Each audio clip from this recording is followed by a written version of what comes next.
Have you ever had to meet some?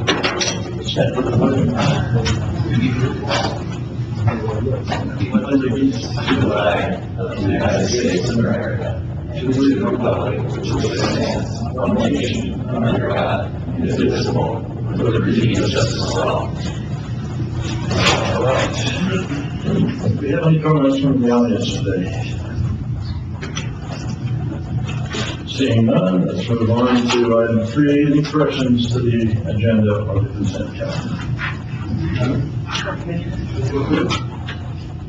We have a motion to approve. Okay, we have a motion and a second. Start the vote.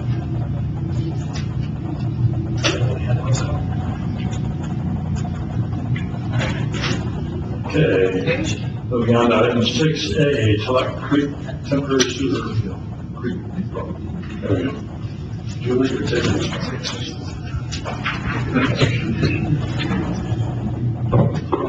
Good afternoon. I don't quite look like Elo, but he's home nursing a cold, so didn't want to come expose you all to it. So I'm going to take his place and requesting the extension of the emergency action for TLAC.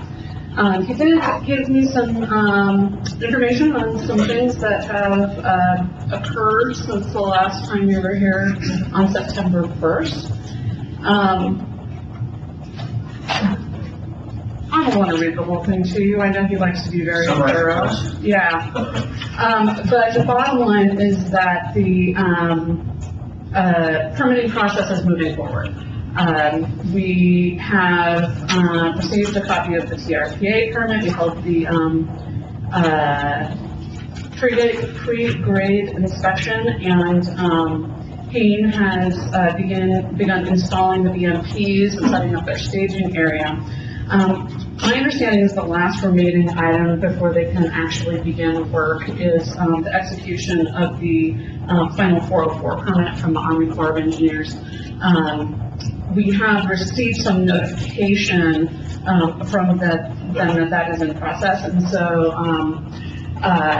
we had issued a stop work to Hain to allow time for that permit to be processed. Evo is confident enough that that 404 permit is coming through timely, that he actually has already drafted the resume work letter and had me sign it, so that he can just basically hand it to Hain as soon as he gets that permit in hand, and they can go out and start work. So that's kind of it in a nutshell. I believe that he is anticipating that work is going to begin next Tuesday. So, any questions on where things are at? We'll continue to work under this emergency order until all of that paperwork is squared away and the project is well underway, and we're assured that we're going to be able to complete it in the time frame that is expected this fall. So rain this weekend. Yeah, well, since we haven't had any disturbance out there, everything should be in the same order that it was when they did the temporary repairs last month. Yeah, I think other than sort of like stockpiling and getting materials on site, when I say stockpiling, I mean like not dirt, but hard materials, things like that. They're getting the site set up. The only other thing we've really been doing out there is collecting some samples for our monitoring to establish a baseline. Could you refresh, what is the timeline for construction? So under the original schedule that was to commence immediately after Labor Day, they were anticipating the work was going to take right up to that October 15th deadline. Now things have been shifted about 2 weeks. And so I would expect that the work will probably take closer to November 1st. So you're gonna have to get a grade season exception to your PA? We would, yeah. Yeah, have you already talked to, or you guys already talked to them about it?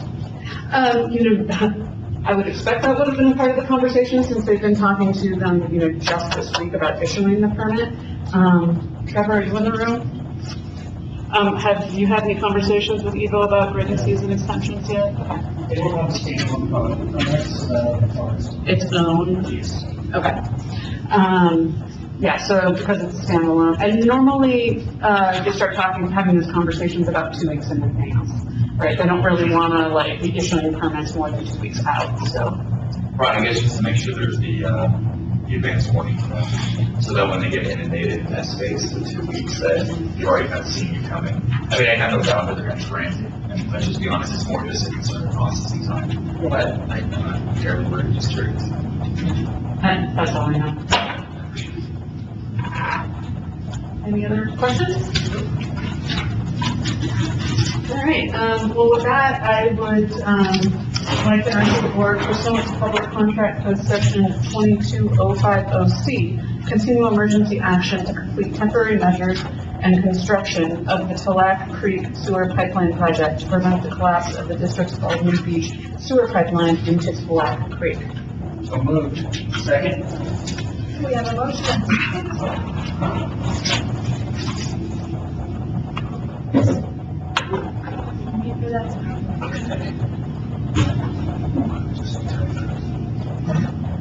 Mine went away before we entered. Oh, it went away. It looks like you voted. Did you intend to vote yes? Passed unanimously. Yes, it passed. Let's try that one more time. There we go. Julie, 6B, number 5, Diamond Valley Ranch. All right, I'm just going to pass this over to Trevor to give you a little bit of an update of what's going to happen on this, emergency response over the last weeks. With you, no major updates. Diamond Valley Range crews have started working on clearing the rest of the ditch.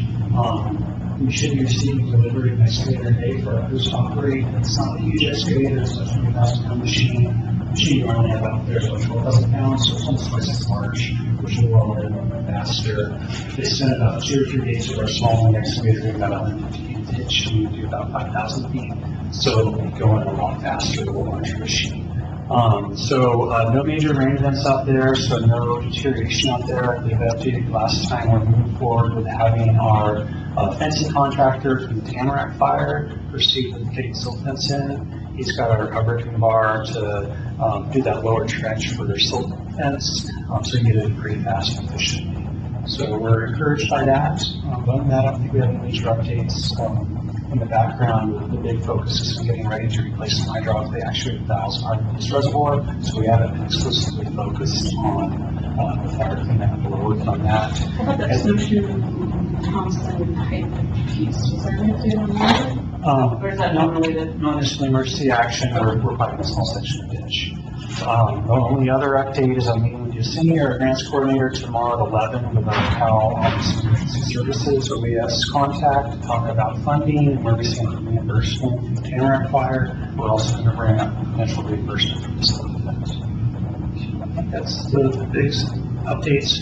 We haven't secured a rental grader for the roads. We do have a contractor, White Rock Construction, who's working on Keller, has a grader available. We're deciding if it's moving forward with that or not, just because they can knock out a few miles of road pretty fast. It's just kind of back here.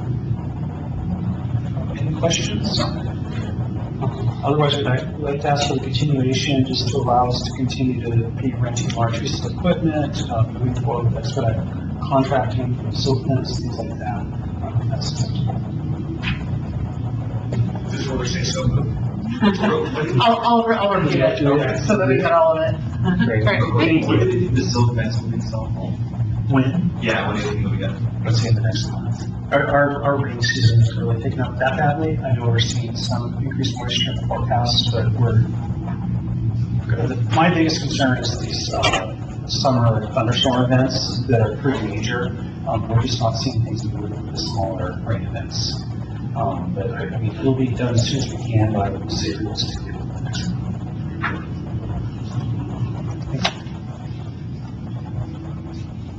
All right, so we are asking that the board continue the emergency action to repair Diamond Valley Ranch facilities per resolution 3230-22. So moved.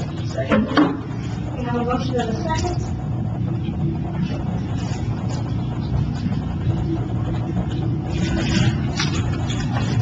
And that motion passes unanimously. Thank you. All right, let's go on to item 7, standing with ad hoc committee. We'll start with you, Nick.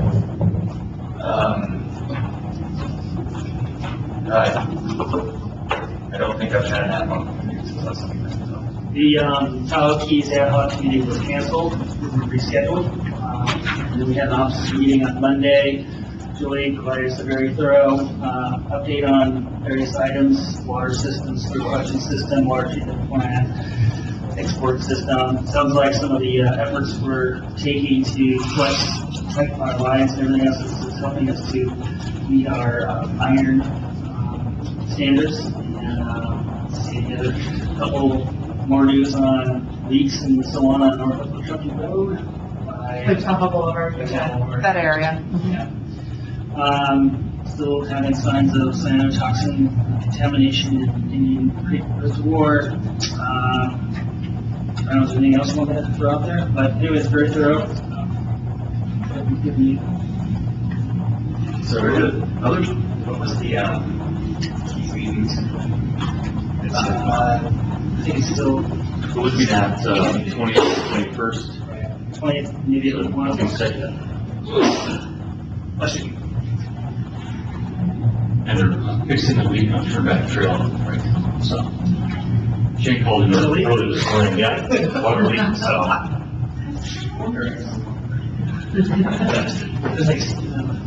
Lots of leaks. Okay, I don't have anything to add to Shane's report on ops, and no other committee reports from me. Time for Chris, all right, let's move on. Any board member reports? Seeing none, Eldorado Water Agency, we have a special special board of directors meeting on Monday the 19th, and that replaces Wednesday. Next Wednesday got canceled and moved to the 19th. Just of note, on November 9th, we're having the Eldorado Water Agency board meeting here. We're hosting. Is that in November? Yeah. Okay. And then, there's, on November 16th, there's a countywide water, plenary that I've signed up to, Joe, I don't know if you, so go to those two, you should probably, yeah, so that's on November 16th. This is my report. All right, let's go to, staff and attorney reports. Water system flushing, Chris? Well, afternoon. I'm Jason. I've been tasked with coordinating the Tahoe neighborhood flushing program. We're working with a company called NoDes. I don't know if you guys are familiar with, they were here last year. They flushed the Sierra Tract neighborhood. We started in the Paloma Well area, which is on the southern part of the neighborhood. Last year, they used about 400 filters for the project at Sierra Tract. Just in the first week on this, we used 200, right on a 350-foot section of pipe, 16-inch, right next to Paloma Well, because there was a bunch of sand in there.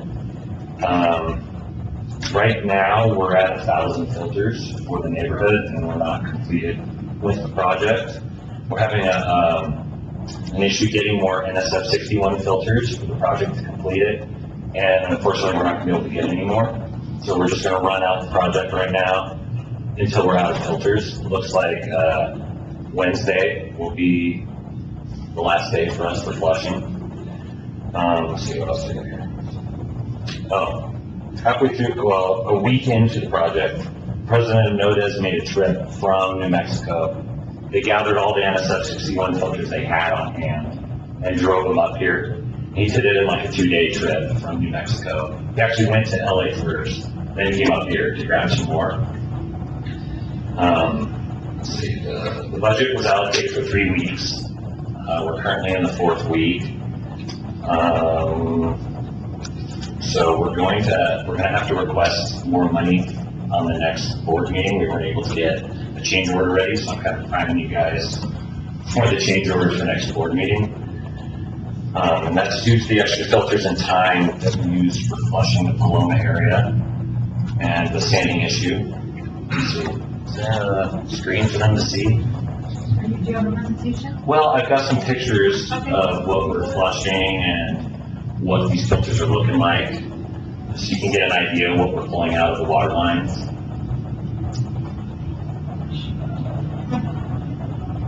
we go. Is that, no, that's not it. It was up. I don't know if it's queued up. Left turn. Left turn? It was the first one I tried. And Janet's gonna need your help finding this. So they're gonna have to measure the water.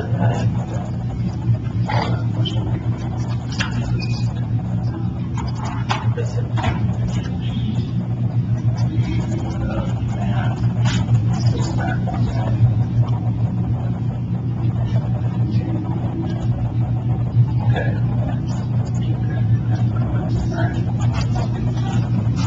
I'll show you the pictures first, and then I can give you a map, how far we've got, and what we anticipate to finish by Wednesday.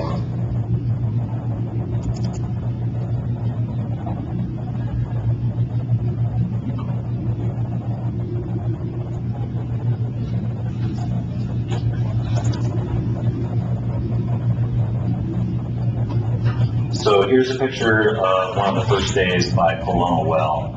This is one of the vessels that the water goes through, and these are the filters here. And I actually brought a couple in, if you guys want to check them, they're over there on the table. But as you can see, I mean, these vessels were filling up in like 10, 15 minutes. They have 2 vessels on the machine, and they valve it over. They run one vessel until it's full, or the filters get clogged, and then they valve it over to the other vessel. We pulled something like 170 filters in one day on this. And like these guys were taking pictures of it. The other funny thing was that the sand was full of pyrite, and these guys aren't used to seeing it. They thought it was gold. And they were coming out, they were taking pictures of it and sending it to friends like, is this gold? What is this? It's funny, they had gold fever for like a good 2 days on this. Here's one of the filters full of sand. And, we estimated that we pulled about 15,000 pounds of sand out of a 350-foot run. That's, to put in perspective, that's like 5.7 cubic yards of sand. That's pretty nice stuff. Yeah. I mean, all decomposed granite. You pay some money for that for your yard, Here's some more like material we're getting out of it. It's fine, silky, debris, basically. And these are 8-layer filters. And here's a good picture of what we're getting out of some of the pipes that are steel. Because, the sand was located right by Paloma Well. And then the further away we got, we weren't seeing as much sand. But in the steel pipes, we were seeing this rust-colored muck coming out of it. Here's another picture. I mean, we were calling it chocolate milk. There you go. There's some more filters cut open, so you can see kind of what it looks like coming out of those pipes. On a typical day, we're going through about 50 to 60 filters. And I'll show you the map here. What did you say the previous filter amount was? It was 400 for Sierra Tract. Okay. Yeah, and we reached, so they sent us 500 initially, and we reached the 500 mark within 2 weeks Okay. on the Tahoe neighborhood. And just, I guess, for perspective, like, what's like the linear length of Sierra Tract if you're going outside? Like, you know what I mean? Like, the weight. Just real ballpark. Altal is a little bigger. The pipes are bigger too. Yeah, yeah. We were dealing mainly with 4-inch pipes in the Sierra Tract, right? And we're dealing with 6, 8.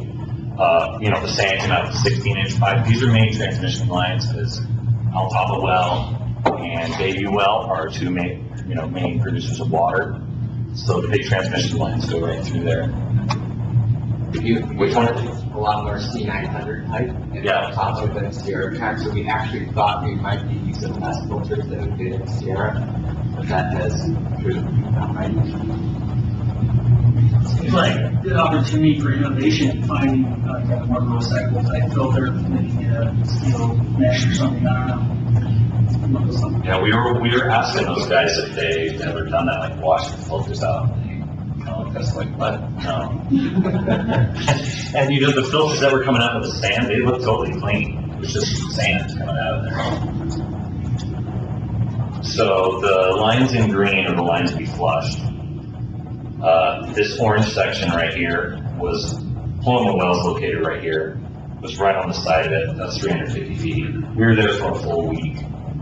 I mean, non-stop pulling sand out. I felt really bad for those guys because they were having to do shoulder lifts, 70-pound bags, nonstop. And then the lines in purple are what we're anticipating we'll be able to get done by Wednesday. Today, we flushed in front of the Tahoe well, and did this little block right here. I'm sorry, can you say that again? So the green we won't get done and the... No, the green's done. Oh, okay. The orange is where we pulled the sand out. Uh-huh. And purple is what we anticipate to get done by Wednesday. So there's, the ones that aren't shaded are the lines that'll remain undone. Yes, and so the ones that aren't shaded, they're either too small to do, Okay. they're like 2-inch lines, Uh-huh. or they're dead ends with no way to hook the machine up. Okay. You know what I mean? They don't have two hydrants on the line. Okay. So you think with... This section right here, for example, Uh-huh. there wasn't valving where we could flush the water in a direction to do it Okay. without the dirty water wanting to go down this transmission right here, the 18-inch line. So we had to just skip that. So you think you're gonna get through you're not leaving anything undone that you wanted to do by the time you run out of filters? We wanted to get by the businesses over here, right? Okay. But, we kind of decided that I think the steel lines were more important because they're more corroded, and we wanted to flush those. Plus, we were trying to get linear feet out of it, you know, seeing as much as we could do. Seems like the time-consuming part is when we're doing directional flows, meaning if there's not a line in between these two, we have to set the machine up on the hydrants and just flush that 400-foot section. And we got to pack everything up, move over, flush the next 400 section. Does that make sense? So if we had valving where we could do big, long loops of pipe, that's where we were focused. Guys, got any questions? I guess some of the stuff we talked about in the committee meeting, in that, the Paloma well is the one that is being refurbished, Correct. reset, and so the timing on this is really good because it's ahead of the replacement of that well, so hopefully the new casing around the wellhead will be helpful in kind of reducing the amount of DG and other materials getting out of line. There's a hole in the well screen, right? That was causing that? Yeah, there's two sections of screen, a very small upper section and then the main producing section down deeper.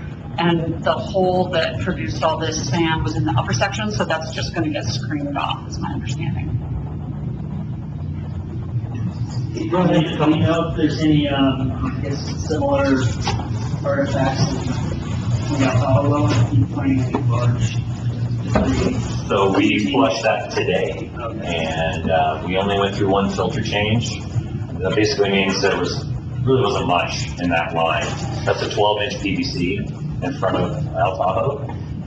We didn't see any like rocks or sand there. And we did a well test with a consultant as sort of a confirmation of the annual well test that our crews have been doing. We did that well test with the consultant back in May. And based on the results of that test, they don't believe that there is any problem with that casing and screen. But when we do the station rehab in 2025, part of the recommendation is that when we have the pump and motor pulled at that time, that we do a video and, you know, then plan for any rehab that is recommended from the video. This truck it's worth every penny, the stuff that we get out of it. If you guys want to look, I know we showed them to you last year, but you brought them a couple of filters here. This one here is all the same.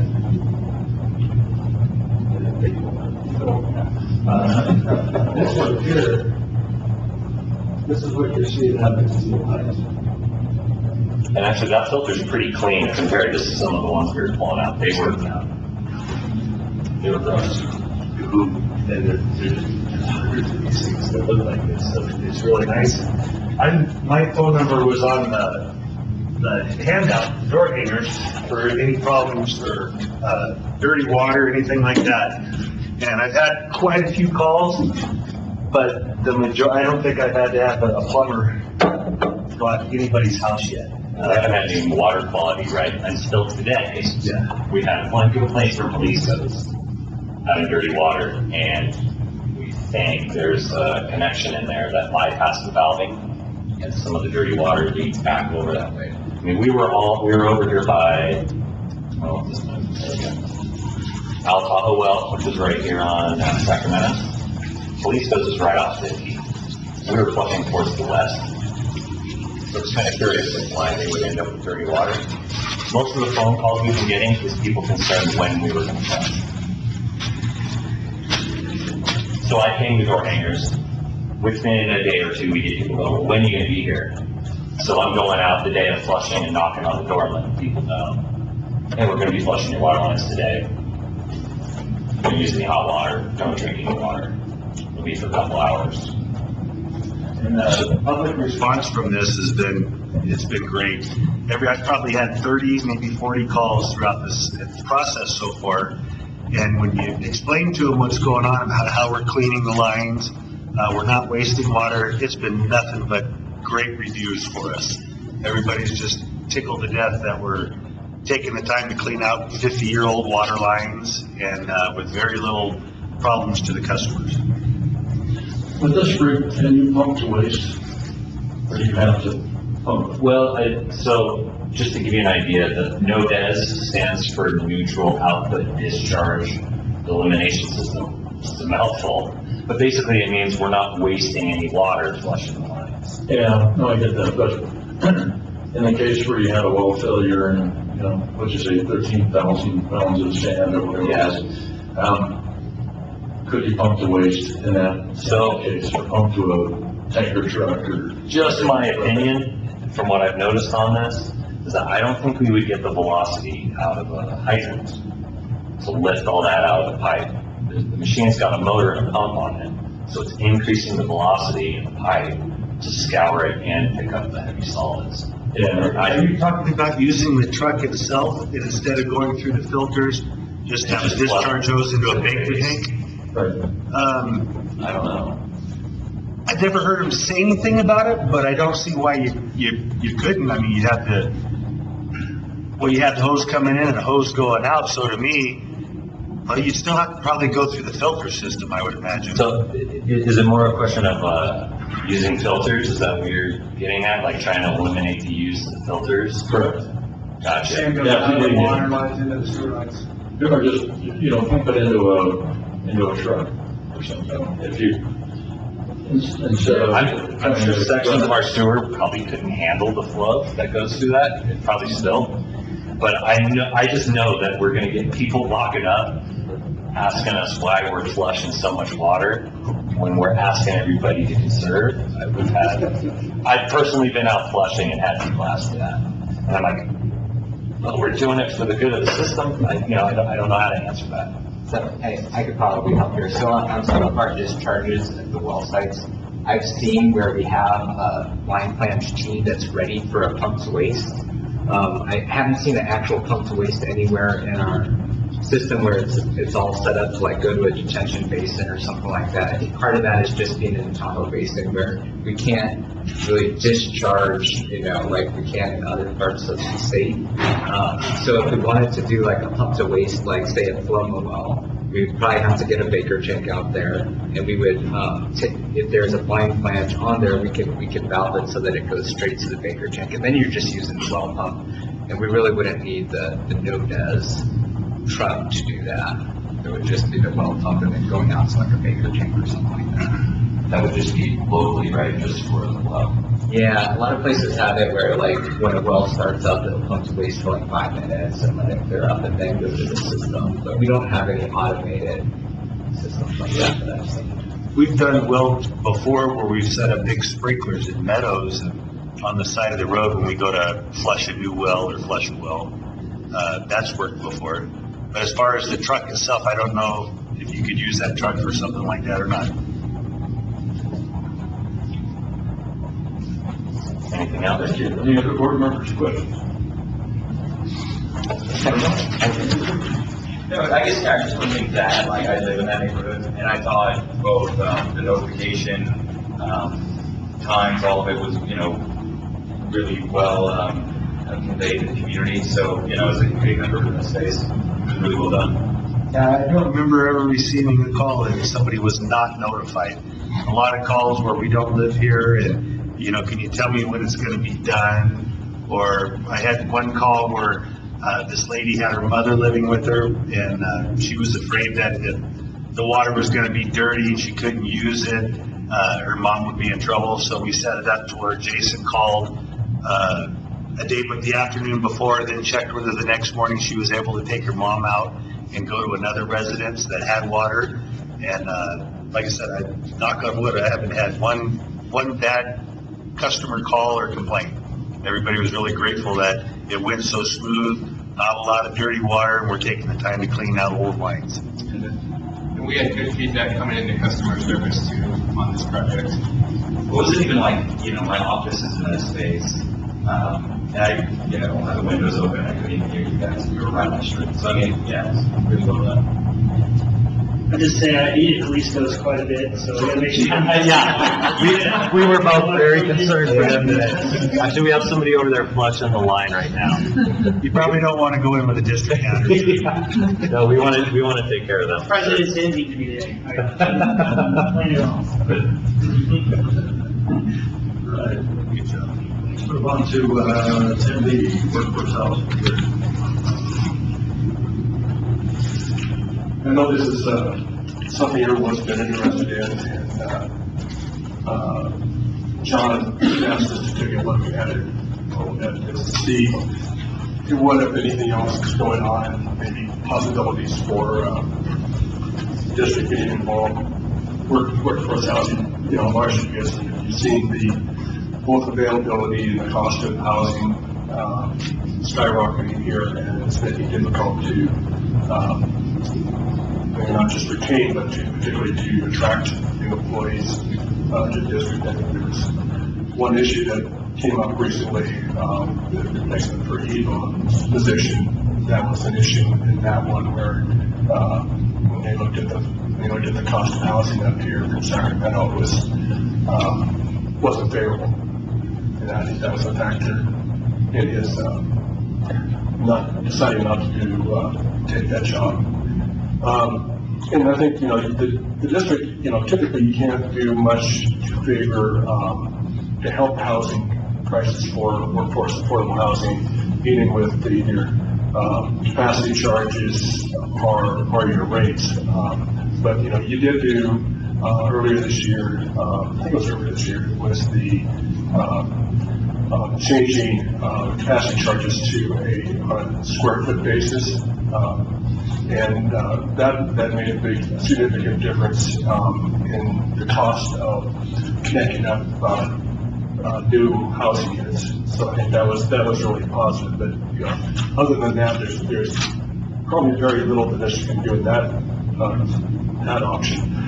What we have seen is typically public agencies form joint power agencies, combine their not just financial resources, but some of the different powers and things different agencies have to be able to provide housing opportunities. There's a statewide organization called the California Statewide Communities Development Authority. It's been around since '88, and there's a number of agencies that. In fact, there's over 530 agencies that belong to that organization, and they're primarily formed to provide access to low-cost tax-exempt financing, and it's one of the primary ones in the United States. In fact, Mr. Hughes here was on the board of that organization a number of years ago. 90s. That was a number. You know, there are special districts that are members of that organization, but again, it's basically I've not seen to what extent they've been able to avail themselves of that type of financing. You typically see other organizations, and there's a couple that are in the Tahoe area that we thought you'd be interested in. There's the Tahoe Workforce Housing Agency in northern North Lake, that have, there's several member agencies. There's Nevada County, Placer County, Truckee Unified School District, the Tahoe Forest Hospital District, Truckee Airport, and Truckee Dollar TUP. They do not provide housing themselves. They're more indirect resource assistance, helping people locate housing, trying to informing them more about available financing, other things that they would need to either eventually own a home or to find a home, but they're not directly providing housing themselves. There's also the Mountain Housing Council. Their primary advocate for housing policy and serve a place where local agencies can share strategies, challenges, ideas on how to advocate for housing. But again, they are not a direct provider of affordable housing. As we looked at, the district's powers, which are quite broad, but there's no direct statute in the Public Utilities Code that addresses housing itself. There might be arguments to be made that some of those powers could ancillary to that would be to provide housing and to support this, so you would have a workforce here to provide the services that you do. But there's nothing that we've seen. We've not seen any special districts actually providing affordable housing themselves. The closest we've seen is, it appears some school districts have been doing that, but that's totally entirely different animal as far as their statutory authority. It appears that most affordable housing is done through cities and counties because they have police powers and they have the power to develop those type of projects specifically. So I think it would be worth probably exploring. I know you have obviously relationships with the city of South Lake Tahoe and Albemarle County to see what sort of advocacy or possibilities might be able to pool resources with them to develop affordable housing. The one that I mentioned earlier regarding the California Statewide Communities Development Authority, the city of South Lake Tahoe is a member of that organization as well. So it might be worth developing, see what possibilities might be to pool resources with them and joint opportunities. The other thing that comes, this is not my area of expertise, but it also comes along if you were able to develop some sort of housing with other agencies, and there's a lot of human resource issues that go along with that too, as well as becoming a landlord. So there's, I think that would be one, can you do it? If you do it, do you want to do it directly, or should that be done indirectly? So I think there's a number of issues to consider. There are, obviously this has become an issue not just here, but it's becoming an issue statewide. Be able to have places for employees to live, relatively close to where they work, and particularly in the more extensive areas, which is South Lake Tahoe. The whole Tahoe Basin has become quite expensive compared to a lot of other communities. So you're continuing to face that problem. But that's a quick overview of what we've seen in our review of this workforce type housing. And I think it's something that I know several of you have expressed interest in, but definitely I think it's something that needs to be continued to explore, figure out how to provide that housing. It's just going to compound itself. It's going to become more and more of an issue. It's crisis, the disparity between, the middle income to the upper income to attract people and maintain people to provide the services they do. Glad to answer any questions. I was curious, Derek, did you look into Mammoth's water district? I'm curious if they have any, as I understand it, they actually provide a low or no interest type financing situation for some of their employees where maybe $400,000 might be made available, and when the change of title occurs, that money goes back to the district. I'm just curious if there's been any more exploration in the other water districts, what they're doing to kind of deal with. We have not seen any other water districts as far as Mammoth's concerned. And I'm not 100% sure that my understanding it's not an independent water district. It's part of the department within the city of Mammoth. So if it's within the city of Mammoth, they have police powers and they provide the housing. But I'll check into that to make sure that that's the case. But that would explain why they would be able to provide that type of assistance. I mean, I guess, a few thoughts,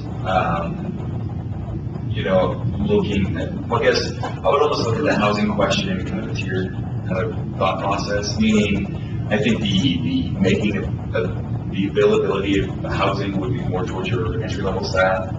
The system that the Truckee PUD has developed, the kind you outline, would be more of your, middle-level staff.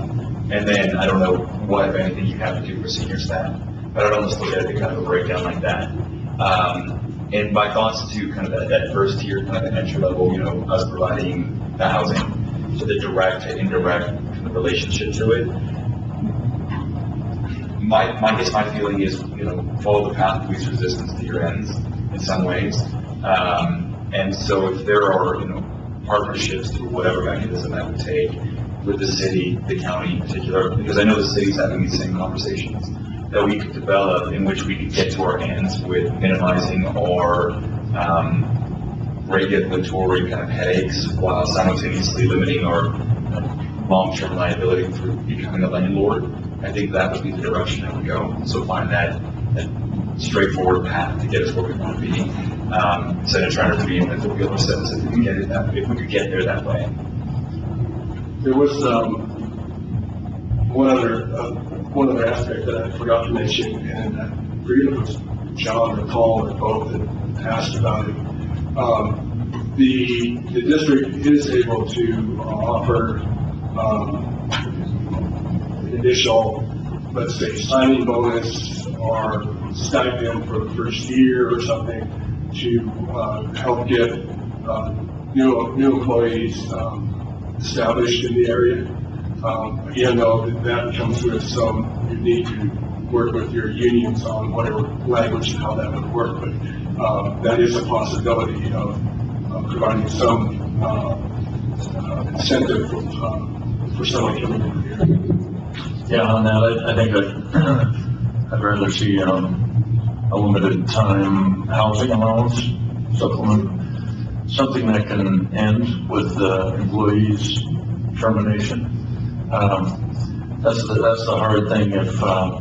If you supplied housing, if they quit or you fire them, then you have to evict them. And then if you do signing bonuses, their employees now they're ghosting employers, so they'll show up for the first day, collect the bonus, and then never show up again.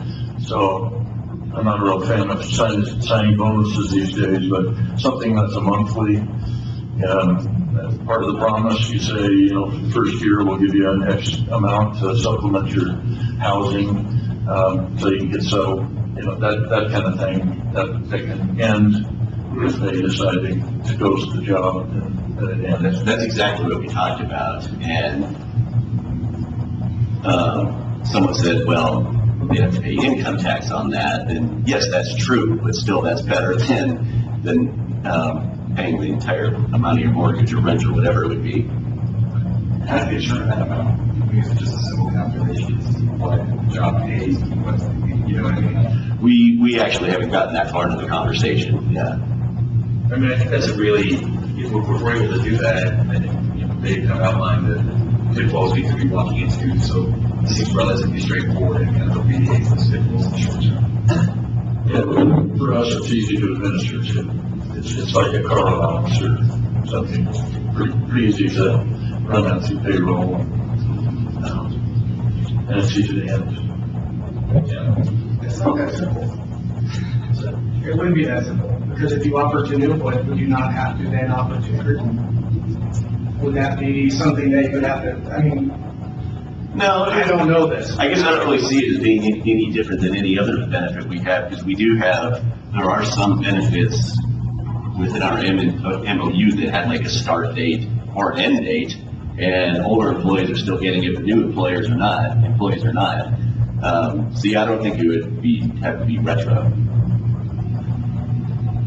I mean, the dynamics change, right? Like, my house, when I bought it, it's a third of the cost of what it is today, right? So, I mean, if you became a district employee, you know, hey, your realities were just different than they are today.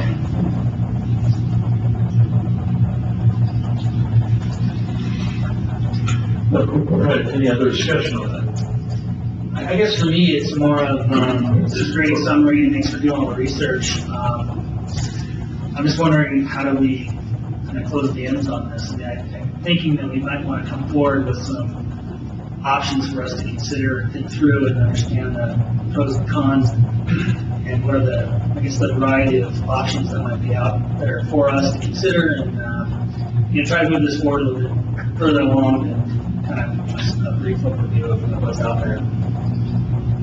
Yeah, I think about next steps. Yeah. This is one of the goals for this year, just maybe kind of the first piece of that to start us out. Going to follow up with the city and county and our workforce housing committee to help with the Prosperity Center. And it seems like we haven't met for quite a while. So kind of reconvene that group, share this information, and work with them on some solutions. And I like, you know, this idea of moving assistance and bonus over time. Initial housing allowance, that has some legs. But I was going to take this, talk to our partners, maybe produce some kind of brief report to the board in the next few months. That was said, we can kind of build from there. Sounds good. Anything else? Just as like, with the development of affordable housing units, right, there's still going to be the associated with, you know, the districts, both in terms of the connection over the cost of revenues, but monthly and so forth. You get the public funds obviously kind of being the limiting barrier. I mean, could you create an equitable kind of distribution kind of thought process between units to, you know, district services, if you will? So, you know, to put it really simply, would be like, hey, we're giving you the connection, blah, blah, blah, the water service, and that value is X. Your 2 units value is X. These 2 things equate, so it's not giving public funds. So within projects that are already being developed, we can create, you know, a foothold within those projects. It's just, you know, sorry. Yeah, reserve some units for us. But create a mechanism somehow where you're not getting into kind of the wrong side of it to get public funds. Bring that up. I feel like we sort of had that conversation before. I think most of our employees wouldn't normally qualify for low-income housing units. Like Sugar Pine, for example, I think that could be a hurdle, but we'll bring that forward. Yeah. There are other examples, similar but different. Situational, some employers have to offer a bus pass or a parking pass or train pass, you know, those types of things.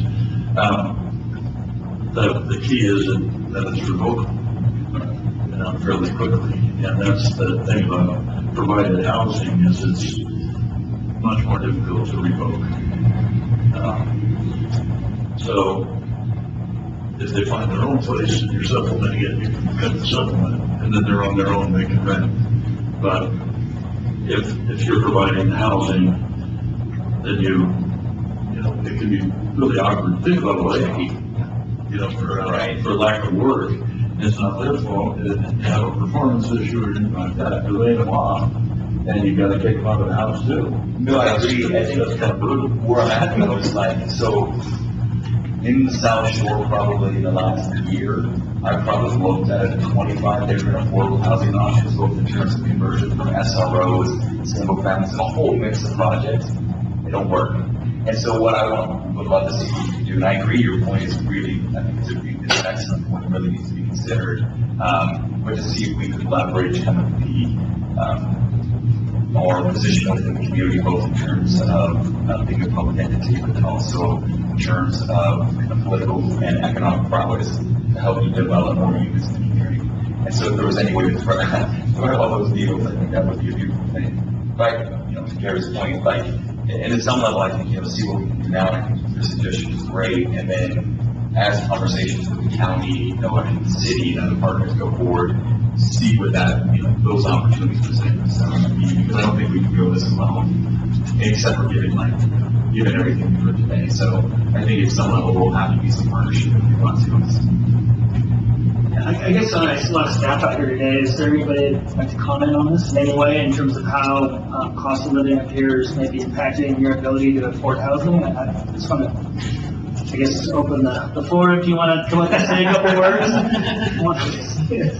I mean, I would say, you know, for myself, I moved here, you know, for this job from out of town, and I definitely can't afford a house in like Tahoe right now, and I'm at the like Evo's level where, you know, there's the water resources manager that didn't accept the job because of the cost difference between Sacramento and Tahoe. So I think, you know, for people looking for like, you know, a nice big house, moving somewhere from like elsewhere in the state to here, it is going to be very, very difficult. One thing that I would say is that when I moved here and talked to the person I'm renting from, the fact that I worked for the district or was going to start working for the district was a real big plus for them. And last year they didn't raise my rent because they were trying to keep us, you know, having a district employee is a very, very stable renter. So I'm thinking that maybe working with some of the like just private landlords and saying, hey, you know, we can get you guys good renters from the district if you're willing to like, you know, have a decent price and kind of help them out might be a, you know, just kind of a way to go about it. There'll be Bay Area agencies that have been dealing with this for a long time. I think so. Area has not been affordable for public agency employees for decades, so I wonder what they've done.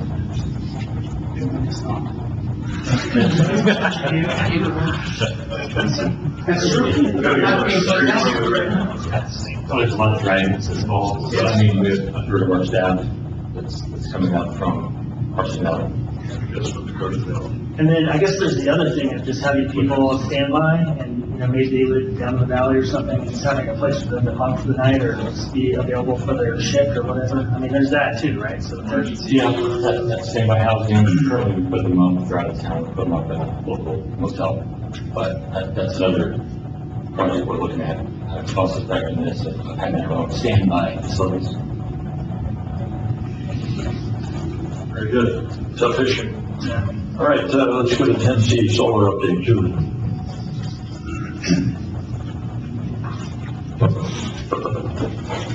We'll keep this brief, but just wanted to give you a heads up of where we're at with the solar PPA negotiation and kind of what the next steps are expected to be. We've been working over the last several weeks to really put the finishing touches on the power purchase agreement terms. We're down to a list of maybe 5 things remaining to negotiate. I have the most recent revisions from Gary to go back to the solar team for consideration. We're going to meet with them on Monday and hopefully come to resolution on those remaining items. Tuesday at 1 sounds like when it's going to work for our next solar AD-HOC committee meeting. And then we will get the PPA advertised, if everybody is feeling comfortable with that, for public comment, advertise your public comment. So we need to have that advertisement out for 2 weeks before we bring it back to you. We were hoping that would be October 6th, but based on the publications schedule of the local newspaper, that's not going to work. So it's going to have to be the second board meeting in October when we bring the PPA. We would have had to advertise it, I guess, give them the advertisement yesterday. And to be advertised tomorrow, even though we don't need to start the clock until next Thursday. So this whole 1 day a week publication thing with the local paper kind of is handcuffing us a little bit on our schedule. So that is where we're at. It was our intent at the board meeting that we bring the PPA for consideration for adoption, that we would give you the highlights of it at that time and go into some of the details, which we would already have reviewed with the AD-HOC committee. Does that sort of plan sound like it'll work for y'all? Gary, is there any conversation from a regulatory sense with these notifications, given how print publications are going, to kind of amend that thinking, meaning like, could it exist? And I apologize, I'm just curious, in like, electronic publications and those type of things? Right now, it's all set by statute, and so there's the solar statutes are energy statutes 4217 of the government code. It specifies it has to be 2 weeks in advance, and then there's other statutes that say how you have to do it. It has to be in a local newspaper, general circulation, and we were actually talking about it. It's too bad that they don't have, given how things have changed with electronic media now, but that has not found its way into those statutes. I mean, the only option I can see to that is not everybody. I guess I'm assuming not everybody has access to that electronic media at this point, and so that's why they continue to use the newspaper of general circulation in the area. I would say too that we've still getting good support from Optimate, Jonathan Whalen, on helping with the negotiations. It's been very helpful in some of the key terms as to what's standard in the industry, so that's been very helpful to still have him on board.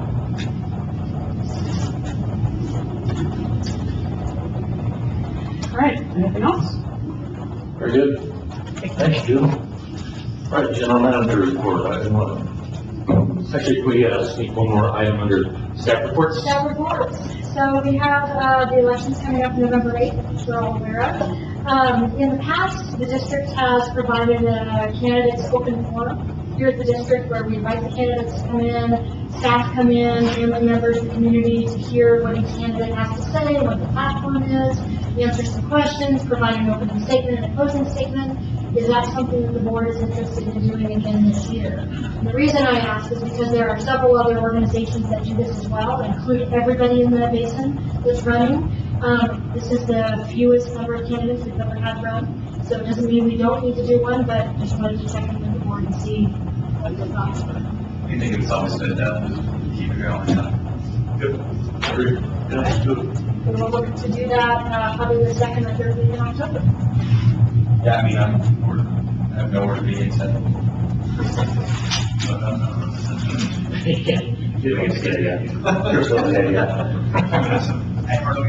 The third week of October. I mean, they're not well attended events. Staff, maybe the relatives of people running. Okay, thanks. Got a few updates today. Let's start with staffing, just a few in customer service. The accounts specialist position opened on September 2nd, and that'll close on the 23rd. We're getting a large turnout for this entry-level position there. Plant operations, we posted an operator position on September 7th, that closes on the 28th. Also, already a pretty good flow of applications for that.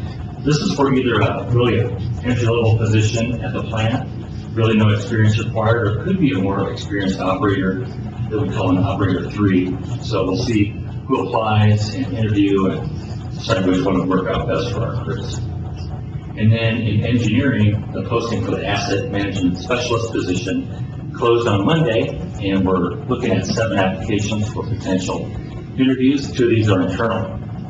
And then finally, I'm still looking to schedule a meeting with the organizational committee, Chris and Kelly. One to discuss some staffing requests in engineering and the lab. So it sounds like probably not next week, and then you're busy for a few weeks, so it could be a little while. During that recruitment process, what's the conversation like during that regarding housing? Meaning, like, how is it discussed? How is it discussed? And would it be an opportunity to almost act as like a feedback to exactly what the issues people are encountering? Yeah, I think, I've gotten some of those conversations probably secondhand from Liz. So when those applications come in, kind of part of our new process is to look where those applicants are coming from. We have one right now from Connecticut, for example. We've had some from out of state and even the other side of the country in the past, and they'll probably 50, they tend to not show up for the interview, or they do virtual interviews, which are a little hard to read. And then, we get into the selection process, we'll have that conversation. If we look at housing prices, maybe take a good look at housing prices, and then they decide to continue in the interview process or not. So we have had some dropout at all stages of that process based on the realities of housing. And as we've heard with the water resources manager position, that was a big element why that person backed out after being selected.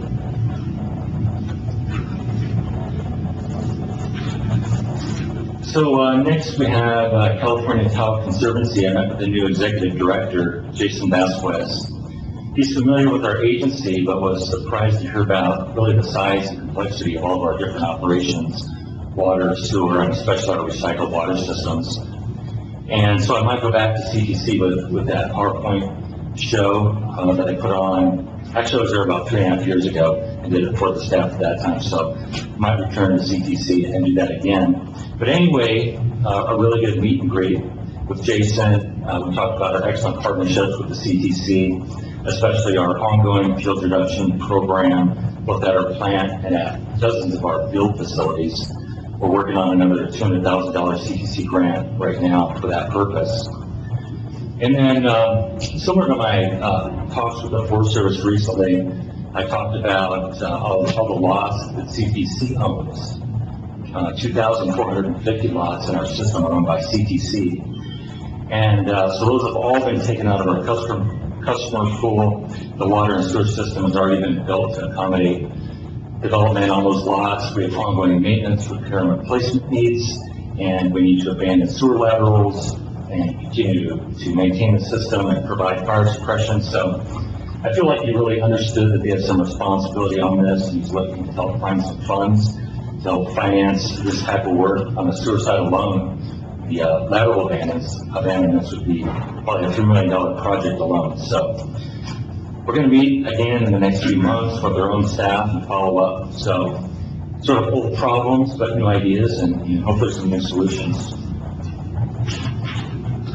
Last is the Municipal Information Systems Association of California, ESAC conference in Monterey in a couple of weeks, a couple of days in early October, and I've been invited to present and participate on a panel discussion there regarding thoughts on how IT managers, directors, and chief information officers should present ideas and solutions to their executive management team, city council, board of directors, for example. So this will be the first time ESAC conference for me.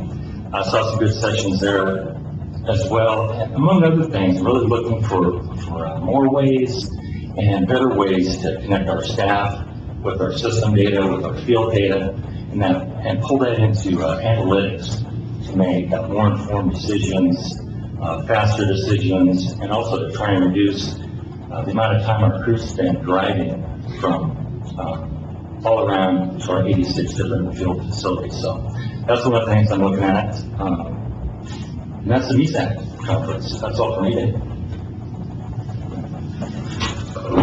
Any questions from John? All right, very good, thank you. Item 12, notice past and future meetings event. We just changed the El Dorado Water Agency meeting from the 14th. That was not held, it was deferred to the 19th at 10:30. So with that, we're going to go into closed session. Thank you, everybody. We'll come out of closed session. There's nothing to report. We are adjourned.